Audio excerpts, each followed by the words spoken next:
Wait, this Harvard professor is basically saying our bodies are built for a different universe. The core idea is mismatch disease, right? Comfort, stress, sitting, and processed food. I love the frame, but I'm instantly suspicious of anyone who makes it sound too neat. Like, okay, bro, my Wi-Fi router is the reason I get cancer? But he did make one point that's hard to ignore. Chronic stress turns up cortisol forever. And cortisol is not just stress, it actually pushes fat storage and changes immune behavior. The fat as an organ line is wild, though, because it's not just calories in storage. I'm picturing my belly fat like it's running its own little corporate department. He ties inflammation to visceral fat, and then suddenly heart disease and diabetes feel like one story. Still, vast majority of us is a big claim. Are we sure it's mostly mismatch, not genetics plus healthcare access? The good news was that mismatched diseases are preventable with diet, activity, and not smoking. Preventable is always the part that entrepreneurs skip in their pitch decks. But the interesting part is why prevention is so hard, because your body evolved to defend weight. He basically says dieting triggers a starvation response, like your brain is panicking. And hunger cravings become biological maintained survival signals, not personal failure. That sugar craving explanation sounded like it came with a security clearance. Yet, I don't fully buy the implication that your body is against you is the only reason diets fail. Like behavioral friction, food design, sleep, alcohol, those don't vanish because cortisol exists. But I agree the physiology makes it brutally difficult to stay in a negative energy balance. The hunting-gathering angle is where it gets even more spicy, though. He's like, paleo is a fantasy. Because apparently hunter-gatherers also had murder, greed, warfare. Shocking. People want nature is peaceful, but evolution is like, no, it's mostly reproduction math. That natural selection cares about offspring, not happiness line, changes how you interpret every health claim. So if ancestors did something, it doesn't automatically mean it's optimal for modern health. I like that, because it basically crushes the vegan versus meat purity fights. He says humans are ultimate omnivores and we adapted to different diets across climates. The humans can eat anything part is obviously not medically precise, but the evolutionary flexibility is real. He gave that timeline, hunting tools and cut marks around 3 to 2 million years ago. And then brains explode around the same era, so energy availability becomes the hidden driver. He even quantified it. 1 out of 5 breaths is for the brain. Brains are expensive. 1 out of 5 breaths. Bro, I've been wasting breaths on scrolling. The brain-fat trade-off for infants was actually a compelling bridge to why obesity biology is sticky. Because infants store fat to fund brain growth, and that fat system later becomes vulnerable in modern abundance. I'm with him on energy balance mechanics, but I want less certainty and more nuance on causality. The breathing segment, though, oh man, he roasted the nasal-only crowd. He said if you run hard, mouth breathing is expected because you're dumping heat. Which means those stop-mouth breathing TikToks are basically physics denial. I'm not fully qualified, but his argument that elite runners breathe through their mouths makes intuitive sense. And he tied sweating to thermoregulation, like our whole body becoming a heat-dumping system. He was describing loss of fur and more sweat glands, turning you into an evaporative cooling machine. Basically, humans are mobile tongues for survival and marathons for style. Then the twist. Sweating might have come before hunting because it helps avoid overheating during daytime exposure. That's such a we don't know yet, but also here's the logic claim. I also like that he kept saying, we're poorly adapted, but doesn't pretend adaptation didn't happen at all. The mismatch causes vast majority of diseases, still feels like it risks overfitting a grand narrative. But the practical takeaway is hard to argue with. Move more, eat less obesogenic food, reduce chronic stress. Also, don't smoke and don't pretend one hack fixes everything. He basically bullied the concept of simple solutions to complex problems. And that matches the show's real-world vibe. Dinner choices, processed options, and constant availability. I loved his no free lunch framing. Every dietary strategy has trade-offs. But listeners will still ask, okay, what do I do today that's not just vibes?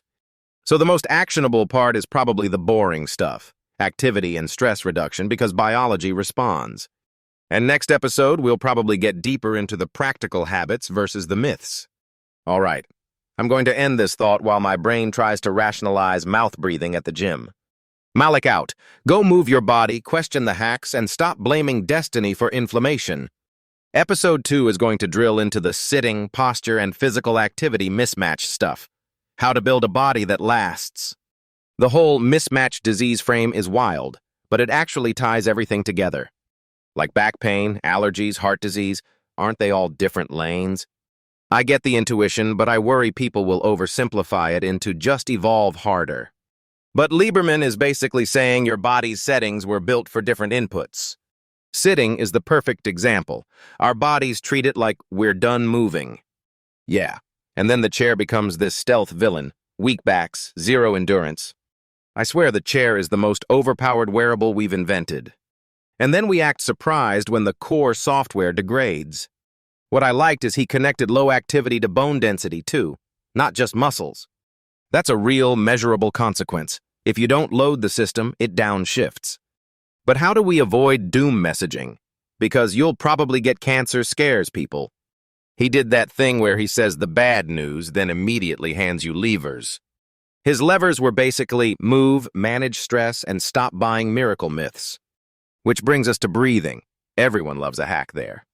Mouth breathing at the gym, nasal strips at night. Half the internet treats it like religion. The just breathe through your nose crowd is confident and annoyingly memeable. Lieberman pushed back hard. Mouth breathing during running is literally for heat dumping. And he said, we're the only species that relies on mouth breathing while running, right? That's the part I want people to remember when they try to fix everything with one rule. Because if you oversimplify breathing, you risk ignoring the real causes, like sleep apnea roots. Like obesity and anatomical issues can be drivers, and taping your nose doesn't solve physiology. I also appreciated the show me the data attitude, not the vibe-based certainty. The thermoregulation story was actually elegant, sweating as a design system. Turning your whole body into an evaporative cooler, like a biological tongue everywhere. That image is disgusting and brilliant at the same time. And then he links sweating endurance and hunting cooperation, energy extraction. So hunting isn't just meat makes you strong, it's the whole system generating energy. He's basically like, stop arguing about meat versus vegetables like it's a sports debate. But listeners will still fight that culture war anyway, won't they? Of course, because the internet needs teams, not trade-offs. The omnivore angle is so grounding. Humans can adapt to lots of food structures. Yet he still says ancestor behavior doesn't automatically equal optimal health today. That's the key evolution lesson. Adaptations for reproductive success aren't the same as health outcomes. Which is why stress matters so much. Cortisol is an energy mobilizer, not a wellness coach. Chronic cortisol reroutes biology, makes you hungry, pushes fat into visceral storage, and dampens the immune system. And he ties chronic stress and injustice, like discrimination, directly to mismatch physiology. That's a strong claim, but it fits the mechanism. Persistent threat mode ruins long-term investments. I'd still like more nuance because not all stress is equal and not everyone responds identically. Sure, but the direction is consistent. Evolution hates wasted energy. Cortisol is like your body saying, we're not doing long-term projects right now. Which connects right to dieting being hard. Your system defends fat because fat once meant survival. Every diet feels like your body's negotiating with you, not collaborating. Nice plan, human. Here's hunger, cravings, and cortisol. The starvation response framing makes cravings feel less like weakness and more like biology. And then the leptin and estrogen talk made it even more concrete for women and fertility. I like the practical consequence. Dieting can mess with menstrual cycles through energy availability. That's not just eat less, it's your hormones read the energy signal. Stress, negative energy balance, low body fat, your body interprets it as not a good time. It also reframes exercise. It can normalize hormone profiles, not just burn calories. That ties to the lower breast cancer risk he mentioned for physically active women. Still, correlation isn't magic, but the mechanism gives the correlation somewhere to land. Mechanism is the upgrade from trust me bro to here's why it might work. Now I'm thinking about the culture moves faster than biology part. That's the modern villain again. Screens, indoor life, processed food supply chains everywhere. The myopia example was sneaky. Vision changes in 1 or 2 generations. Evolution is slow. Cultural environments shift fast. Your body can't update in time. We built a stadium for our ancestors' muscles and then replaced the game with Wi-Fi. Okay, that's dramatic, but you get the idea. So if mismatch is inevitable, the question becomes, what do we do daily? He basically says, the boring stuff has the best payoff because biology responds. Move your body, reduce chronic stress, and don't cling to one perfect dietary religion. And also, don't ignore the real clinical causes behind breathing and sleep issues. So if someone tells you to tape your nose instead of treating sleep apnea, yeah, pass. All right, we've got a lot of myth versus mechanism energy for episode 2. Let's be clear. Tomorrow morning, you don't need a hack. You need motion. And you need stress control that's sustainable, not just a one-day reset. Because mismatched diseases aren't destiny, their physiology meets environment. All right, Malik signing off before my brain starts demanding nasal breathing commandments. Go move your body, question the hacks, and stop blaming destiny for inflammation. Episode 2 is going to drill into the sitting, posture, and physical activity mismatch stuff. How to build a body that lasts. The nose taping thing is so confidence theater, right? Like my sleep apnea needs Yelp reviews, not a clinical workup. And Lieberman casually roasting only nasal breathing while running was chef's kiss. But okay, if nasal breathing isn't magic, why do the myths spread so fast? Because people want one lever to pull, not a system to rebuild. The bigger idea is mismatch biology, which is basically your environment changed faster than you did. Sitting is the perfect example. Your body was built for motion, not comfortable chairs. He straight up framed back pain as a weakness problem, not a mystery injury problem. Which is hilarious because we treat backs like they're delicate antiques. Then the run more but still sit all day part. What's the real mechanism there? It's not just calories, it's endurance signaling, skeleton loading, and metabolic rhythm. I hate hearing sitting increases risk because it sounds too vague. But the way he tied it to bone loss after 25 to 30 made it feel concrete. And then allergies and autoimmune, immune systems unchallenged, so they misfire. Our immune system out here freelancing like it got TikTok with no parental controls. Seriously though, the richer countries have higher cancer rates angle was spicy.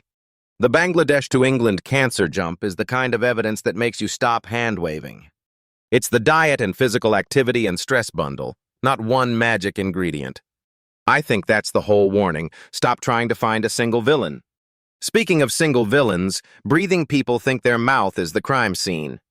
But Lieberman's thermoregulation explanation actually clicked. Heat dumping, mouth breathing as your radiator when you're generating a ton of heat.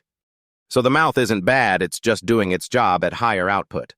Imagine telling a fireman, "Sir, why are you using water through a hose?" Blah. That's what nasal breath-only arguments feel like to me. The sweating part was also wild, turning the whole body into a tongue metaphor. Like we evolved sweat gland density and lost fur, so evaporative cooling got upgraded. And that cooling could have been timed with hunting pressure, heat of day strategy. So our bodies might be optimized for run in the hottest part of the day, which is rude. But even if the exact sequence is uncertain, the logic is evolution-based. He also linked brain size growth to the hunting and gathering energy surplus. The 1 out of every 5 breaths funds the brain stat is brutal, but true feeling. Brains are expensive, so the question becomes, where does energy come from reliably? Hunting, cooking, processing, cooperation, so more calories and more stable access. Basically, evolution built capitalism for your brain, then modern life invented credit cards. The credit card is our hyper-palatable food environment, which you can't out-willpower. I liked how he framed obesity as a starvation response problem, not a character flaw. He said dieting creates negative energy balance, so cortisol and hunger crank up like an alarm system.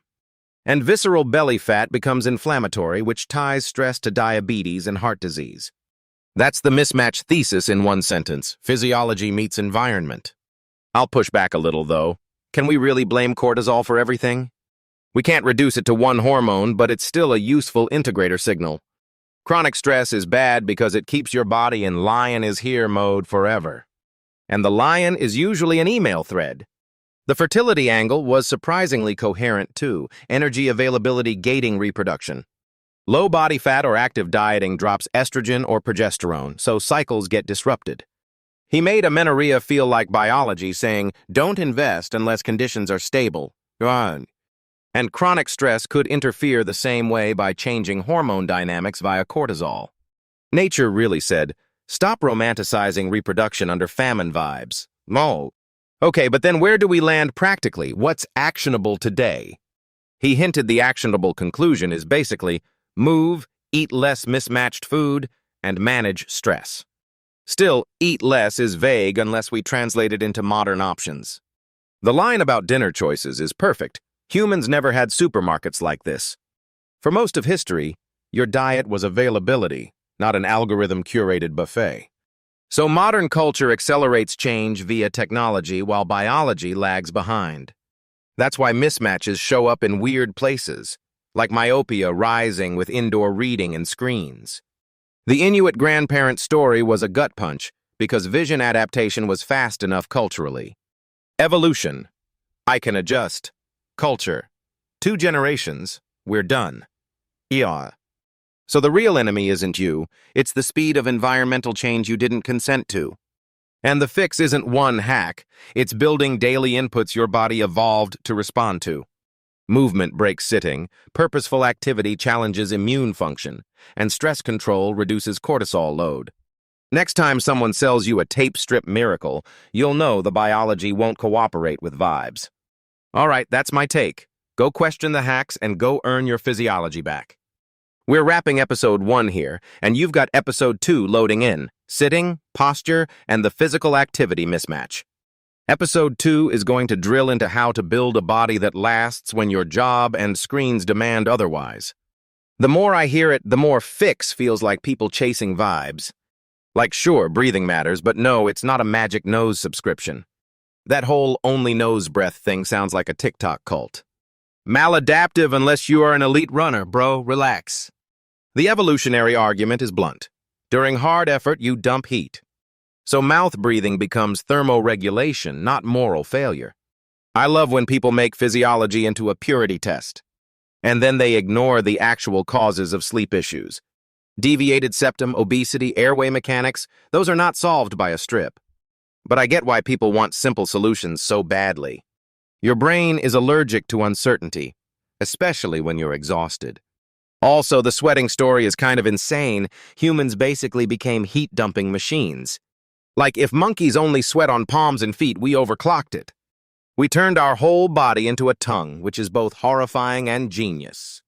That maps to endurance and pursuit, bigger advantage during hot hunting windows. Meanwhile, modern life is air-conditioned hunting for snacks. Sitting plus screens plus low movement. That's the slow mismatch everyone ignores. And back pain as the #1 complaint is such a perfect clue. The chair steals endurance from your back muscles, then acts surprised later. I work out sometimes isn't the same as being physically active all day.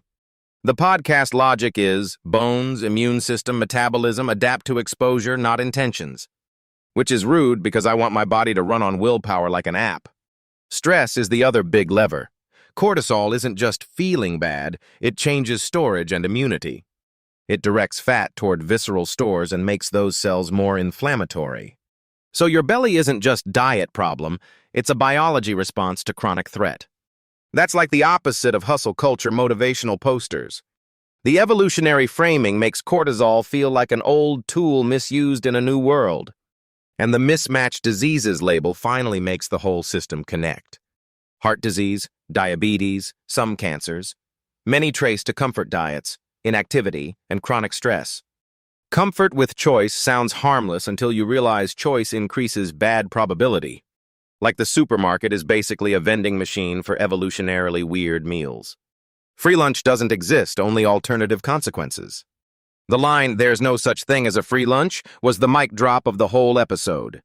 And diet debates get annoying because people ask, what are we evolved to eat? Like it's one answer key. But humans are basically omnivore hackers, different regions, different menus. Your body doesn't care if you call it paleo, keto, vegan. If you eat mismatch food, you pay. Evolution says capable of many diets, not this single diet is destiny. Hunting and gathering shows up in weird places too, like brain size and energy availability. Brains are expensive. They need steady energy, so more energy changes selection pressures. That's why fat becomes money in the bank, especially for infants. A human baby is basically a brain-powered little savings account. And then adults try to just diet, like the bank won't close accounts. The starvation response, cortisol, hunger drives, fat distribution, your body defends energy. So dieting feels like betrayal because it is, biologically. The really spicy part is the fertility and menstrual cycle sensitivity to energy availability. Estrogen and progesterone shift with low energy balance, which changes conception likelihood. Nature doesn't ask permission when it turns your calendar into a risk model. And chronic stress mimics not safe to reproduce because cortisol does exactly that. Which is why discrimination, poverty, exams, those are mismatches through cortisol duration. People love blaming single villains, but the argument is systemic and cumulative. Like your lifestyle is a stack of small evolutionary wrong turns. And then you wonder why the exits don't open instantly. The hopeful angle is also obvious. Mismatch diseases aren't inevitable. Diet, physical activity, stress reduction, and no smoking. Huge preventive leverage. That's the actionable conclusion vibe, not one hack cures all. All right, we're out of episode 1 territory. Thanks for hanging in this evolution brain math with me. If you take one thing, question the hacks, build the daily inputs, and earn your physiology back. Episode 2 is next. How to build a body that lasts when your job and screens demand otherwise. Wait, the mismatch diseases framing is actually kind of elegant, right? Elegant maybe, but people will take it like a cult slogan. Bro, every podcast turned into just do this one thing in 5 minutes. The guest basically kept saying, no free lunch, context matters. The whole point is natural selection optimized for reproduction, not vibes. So our bodies are like fitness for offspring, not fitness for comfort. That explains why comfort became a problem instead of a feature. But I still get stuck on the scale of the claim, most people die from mismatch stuff. The logic is heart disease is massive, cancer too, and stress inflammation link everything. Still, vast majority is a big number to just emotionally accept. Yet he's also saying it's preventable, which makes it less doomy. Prevention lever equals exercise, diet quality, no smoking, and stress management. That list sounds almost too boring to be true, which I respect. And then he roasts the quick fix mindset without even raising his voice. Like the mouth breathing thing, people love a villain, even if it's inaccurate. Yeah, the only nasal breathing while running argument sounded performance nerdy. Elite runner facts are the least sexy kind of evidence, but they win. His counter was heat dissipation, right? Mouth as a cooling strategy. That's the pattern. Evolution explains trade-offs, not commandments. And the nasal strips may be helpful for specific causes, not universal cures. What I loved is how he used anatomy to make it intuitive. Turbulence, moisture capture, cold day steam, he's basically turning biology into a demo. The "your nose evolved as a humidifier" story actually makes nasal breathing feel less mystical. It's not destiny, it's plumbing plus airflow plus heat. Same with sitting, back pain from disuse, weak endurance, low loading. But he also said sitting plus running later increases risk too, right? Yeah, I do one workout doesn't necessarily cancel the whole day's biology. The body wants movement across the whole schedule, not a weekly quota. And then the bone thing. If you're not physically active, you don't build skeleton. Which makes aging sound less like time and more like a funding lapse. Like your skeleton has a subscription model. Pay monthly or lose benefits. Then stress becomes the glue. Cortisol, immune changes, belly fat distribution. The starvation response part is what makes dieting feel personal. Your body reads diet as panic mode, not lifestyle improvement. That's why sugar cravings show up when you restrict too hard. And cortisol storing fat in visceral areas, that's a brutal design if you live sedentary. Visceral fat being inflammatory ties right back to diabetes, heart disease, and more. So stress doesn't just ruin your mood, it changes your organs' behavior. I also like the fertility angle. energy availability as reproductive signaling, amenorrhea and progesterone dropping during dieting or heavy activity, so systematic. I'm always cautious when people generalize fertility claims, but the logic is consistent. Energy isn't just calories, it's hormones, signaling, and timing. Nature really said, if you're broke, we're not investing in a baby sprint. That chronic stress reduces fertility link is basically the cortisol story again. Acute cortisol for lion is here, chronic cortisol for lion moved in permanently. That metaphor is so usable for regular people, not just science listeners. Still, mismatch doesn't mean hopeless, it means fixable leverage. And the most cancers are mismatches line is bold, but it keeps prevention on the table. I'm thinking about the rich countries have higher cancer idea, diet, activity, stress. Migration studies are always fascinating because they separate culture from genetics. Your body follows the environment change faster than your ancestors can write a manual. That's the cultural evolution versus biological evolution mismatch, right? Culture changes way faster than genes, screens, indoors, processed foods, convenience. Myopia is like the mascot example, but diabetes clinics are the villain. Seeing diabetes clinics show up where there were none before, that's a timeline in real life. It's wild because diabetes isn't just bad lifestyle, it's a mismatch to a novel world. But we should still demand individual agency. Mismatch explains, it doesn't excuse. Exactly. That's why his actionable stuff kept coming back to fundamentals. Diet choice complexity is the part people hate, because it's not binary. He was basically saying, vegan, vegetarian, omnivore, fine, but free lunch doesn't exist. Like your supermarket options exploded, so your risk skyrocketed unless your inputs improved. The modern freedom to eat anything becomes the freedom to accidentally ruin everything. And processed food is engineered to hijack energy reward, not to meet evolutionary needs. So the fix is not one diet, it's matching behavior to our evolved physiology. Move more, eat in a way that supports metabolic health, reduce stress, and don't smoke. If someone sells you fix your breathing, cure your heart, send them to the nose demo. All right, we've got evolutionary math, but now we still have to do the boring human work. All right, we're done with the deep dive. Thank you for staying messy with us. If you want one takeaway, stop chasing hacks and start building daily inputs. Earn your physiology back because it can be reclaimed, slowly but surely. Episode 2 is next. How to build a body that lasts when your job and screens demand otherwise. Bro, the mismatch frame is wild, like everything has an origin story. But I can already hear people saying, okay, cool, so what do I do tomorrow? Tomorrow? Sure. Start by not sitting like a houseplant for 9 hours. The chair back pain point felt personal, and I hate that it's true. Still, isn't sitting causes disease a bit too catchy for reality's messy data? Yes, but he wasn't saying sitting alone is destiny. He was saying it chips away at adaptation. And physical activity is not moral. It's literally how our bones, immune system, and metabolism stay functional. The immune unchallenged thing, autoimmunity from lack of stimulation, sounds controversial, though. I'm with you. Correlation is not causation, and the body is too complicated for one-liner fixes. But the direction still makes sense. Evolution keeps systems responsive, not idle. Also, I love that he calls it mismatch obesity, not just bad food choices. Because the choices aren't free. Culture, food processing, and stress engineered the trap. Wait, he said stress is cortisol, which is starvation response plus fat storage, like double meaning. That's the part people hate. Dieting can trigger the exact biology that resists dieting.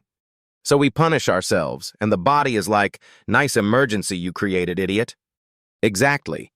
Cortisol isn't just feelings. It's physiology rerouting priorities and storing energy. And belly fat being inflammatory? So stress makes metabolism worse even if calories stay same? That's why the mismatch concept glues diet and stress together instead of treating them like separate wars. But then the movement pitch has to be careful. Don't sell one behavior to cure all. Right, because if someone says fix breathing, cure heart disease, we already roasted that take. The nose demo line was brutal, in a good way. I'm still wondering where that breathing hype comes from, like mouth breathing makes people sound like villain origin stories. He basically said, breathing matters, but mechanisms aren't magic, and athletes mouth breathe for cooling. The nasal strip claim, yeah, I want RCTs, not vibes and before-after selfies. Same with deviated septum. Treatment is about causes, not taping a symptom and praying. I like how he forces people to ask, what is the adaptive purpose, like running heat management? That's also why the omnivore diet thing is interesting. He rejects the humans are only X tribe. Paleo people and vegan evangelists both want a single button, and evolution refuses to cooperate. When he said, we evolved to eat everything, it's not lazy. It's flexible digestive system plus technology. But how do we turn flexibility into an actionable plan without becoming just eat vibes? The anchor is metabolic health and activity. Diet is one lever, not the whole control panel. Also, he's right that modern choice wrecks you. Supermarkets are basically an evolutionary prank. He made it so simple. For most of history, you ate what was available. Now you curate your doom daily. So the no free lunch idea, like every macro, has trade-offs, even if marketing lies. Free lunch died with agriculture and industrial processing, honestly. And he framed agriculture as acceleration, cultural evolution changing environment faster than genes. That cultural speed claim is strong, though. People will challenge it with, but we adapted in epidemics. Sure, but mismatch doesn't mean no adaptation. It means lag creates dominant disease patterns. Like myopia rising with indoor screen time, his example, genes didn't change, behavior did. Exactly, and the body reacts to new inputs even if the genome is still old rules. So we're basically running an old app on new servers and expecting perfection. Now, the evolutionary math part. Big brains require energy. Energy requires food processing and cooperation. And he made fat the energy bank. So weight loss isn't just losing pounds, it's withdrawing security. The infant fat brain trade-off, 1 of every 5 breaths to the brain, those numbers hit hard. Then he ties reproduction to energy availability. Low fat means low estrogen, menstrual disruption. Amenorrhea as energy signaling, so biology interprets diet as not safe to reproduce. That's true, but it also sounds like it could be weaponized against people with eating disorders. Fair point. So the message has to be compassionate. Support health. Don't treat bodies like math problems. He also said stress can disrupt fertility because chronic cortisol shifts priorities away from reproduction. The body's like, we have bigger lions right now than babies. And then he broadens mismatch to racism, poverty, discrimination, stress as a risk amplifier. That's the moral punch. It's not individual willpower, it's environment-shaping biology. I like that it connects heart disease prevalence to lifestyle mismatch. Diet, activity, smoking, stress. The hunter-gatherer comparisons, always tricky because confounders everywhere. True, but the direction is consistent. When people live like bodies expect, chronic disease rates drop. So basically, stop asking, what's the magic macro? Start asking, what inputs keep my systems online? Movement snacks, sleep, reduced chronic stress, less processed food. Boring, but it works. And if you want the cheat code against hacks, it's building daily inputs that your physiology recognizes. All right, we've hit the core. Evolutionary mismatch isn't doom, it's a map for better routines. Thanks for staying messy with us, and seriously, earn your physiology back slowly but surely. Episode 2 is next. How to build a body that lasts when your job and screens demand otherwise. Teaser. We're getting tactical. Habit design for movement, food, and recovery in the real world.